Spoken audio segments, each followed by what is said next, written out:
Il progetto è nato da un'idea di Raffaele Zanon, di questa professione impresa di Padova, e da lì è nato con il comune di Vittorio Veneto. Siamo andati dal sindaco, abbiamo fatto tutto un percorso e con l'aiuto della Banca Intesa, della CESVI e della Fondazione Fenice sempre di Padova siamo riusciti a portare avanti questo progetto, che poi è stato in effetti realizzato dai ragazzi del Liceo Flaminio. Quindi è una cosa particolarmente nuova questo discorso, da un lato dell'unione del pubblico e del privato e dall'altro del far partecipare questi giovani a un progetto reale che hanno incominciato, che hanno preso dall'inizio e hanno portato fino alla fine. Tante sono le forze che con un po' di buona volontà possono riassumersi in azioni che, come avete visto, oggi ha portato un risultato.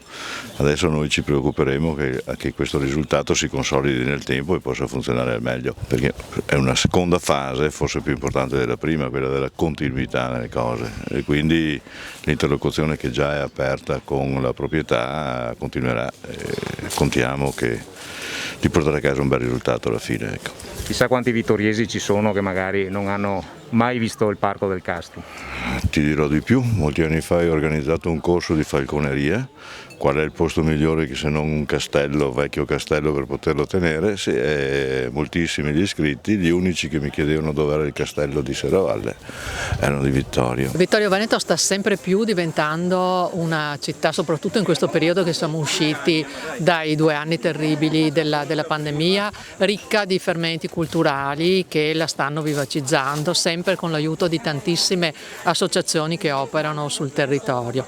Mi fa molto piacere che anche qui, in questo spazio spettacolare, in questa sorta di hortus conclusus che è il Castrum, possa essere stato creato questo palco che darà la possibilità di creare un punto attrattivo ulteriore per la cultura in città.